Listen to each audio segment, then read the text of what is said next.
So welcome you all for this CXO roundtable meet.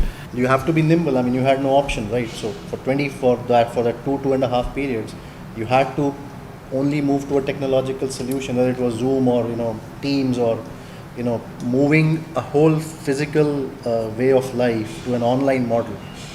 That was a challenge which thankfully we I guess everybody did it to some way or the other. Right. But whether it's right in the long run or not, that's a different topic that's to a discuss. different question mark. So whether interactive system on a screen will ever replace the old bricks and mortars, I don't think I'm qualified enough to answer whether yes or no. It probably will. Whether it will be good or bad, the time will tell. And when it comes to technology during 2021, 2020, we didn't find major disruptions over there because everything is in cloud for us. We are an early mover into cloud, so no servers, nothing. So we were somewhat, our BCP around technology was very good, but BCP around people was lacking, and we tried to manage it then. But on the technology side, a lot of focus is there right now on how do we improve productivity, not just within the technology or IT space, but how do we increase the productivity of our engineers? How do we, we use cloud, so there is a CAD file which is stored somewhere in cloud, somewhere in Europe, and worldwide engineers would be sitting there to open that file. And these are very, very heavy files. They take time to open. So how can we reduce that time that a file can open as if it is on your local computer, not on the server somewhere? So it can take in minutes sometimes, and add those minutes into number of engineers you have that lost productivity on that. So on the technology side, we have these challenges on how we can speed up these things. And within the technology itself, how do we automate things? So a lot of services are being provided. They are being done manually, maybe in the finance processes, IT. How do we automate it? Use RPA, use A2A integrations. How can we automate more of, maybe use chatbots, things like that. So those are the challenges that we are working on. Engaging more through the tech, as well as to create a culture among people where we feel like, we have created a community and we work together. And, we are moving towards successful future. It's not like, we as a company, we gain out of it. It's all of us together.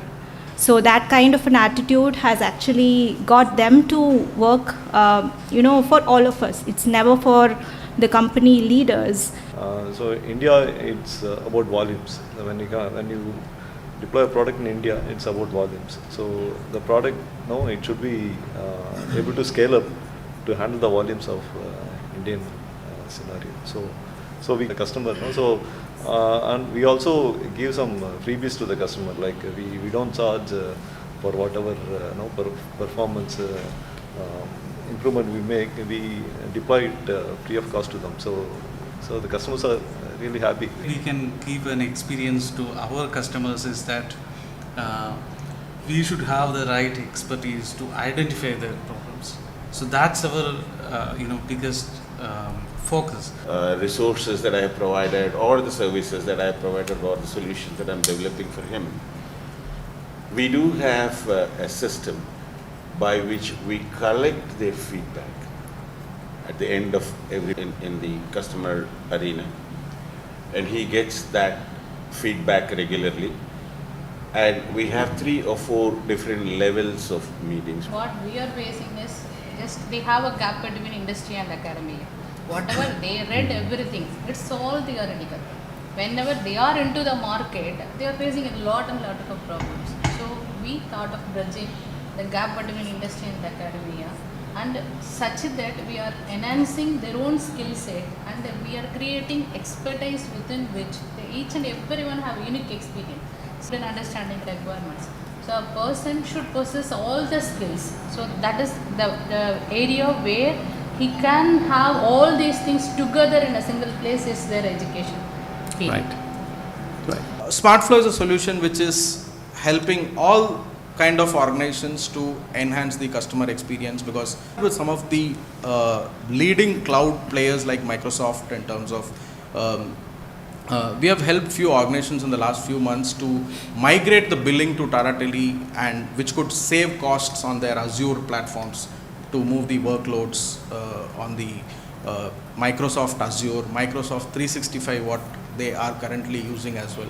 So and these all happened in the last 2 years. So many of you may be aware, may not be aware, but as I said, internet connectivity is something which is a very fundamentally known when we say telecom.